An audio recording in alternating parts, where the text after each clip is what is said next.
All right. Today we'll talk about one tiny island that's very close to Africa. Actually, it's very close to Namibia. Yeah, this island is called St. Helena Ascension. Yes, this island, many people, I'm sure it's not very popular, but is described as the United Kingdom overseas territory. Yeah, like it is answerable to the crown in the United Kingdom. Now, my question is, how do you travel close to 7,000, more than 7,500 kilometers? You leave your place of comfort, your homeland. You go as far as 7,518 kilometers away. You secure a territory there, and it's still answerable to you, and you claim that all this portion of land in between you and this your territory, they are independent. How can they be independent? Automatically you own all this. Yes, you own all this portion of land in the middle. These are basic things that are going on in the world that many people don't seem to understand. Look at the geographical position of this St. Helena. It is accessible. It is even farther. Brazil is farther because from there to Brazil is about 4,000 kilometers. But from there to Africa is very near. The nearest country to it is Namibia.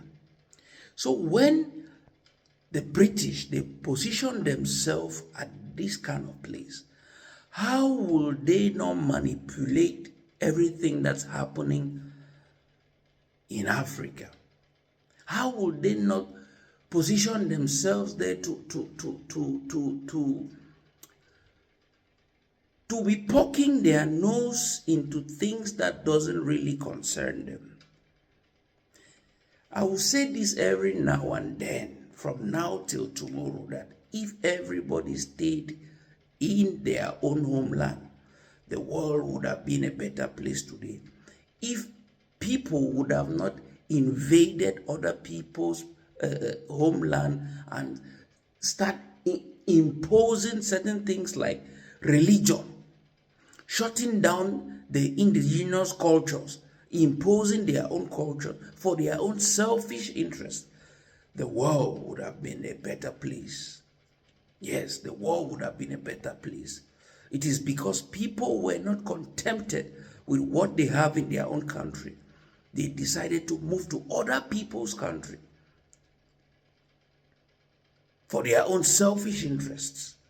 And today, these same people who have acquired all these things, they still tend to be detesting these same people they used and they are still using.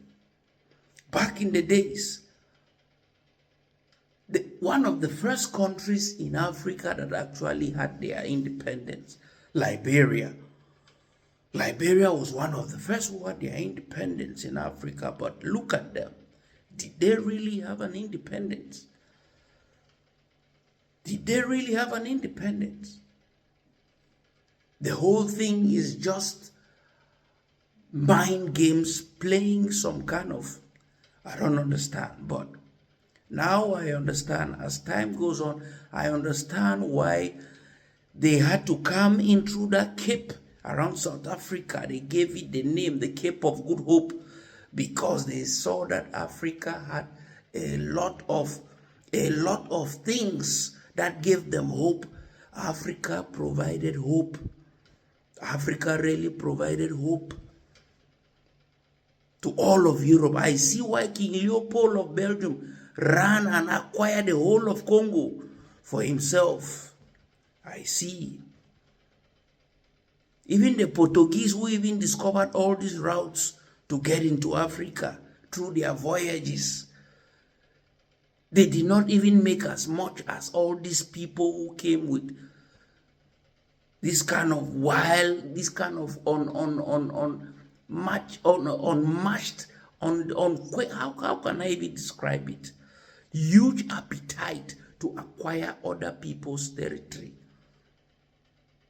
Why would the world be a better place? You have mixed up the whole of Africa because of your selfish interests. Let us be confusing ourselves, partition the whole thing, created boundaries here and there, differentiated everywhere with languages, French here, English there, Spanish there, mix up everything, and today Africa is in shambles.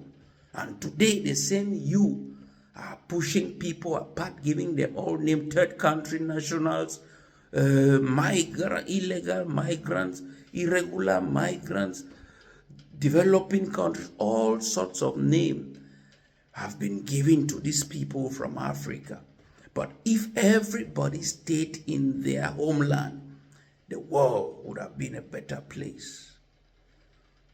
The moment of truth is near. It's the age of enlightenment is back in the African continent. Watch out. This is Talk That Talk. Don't play.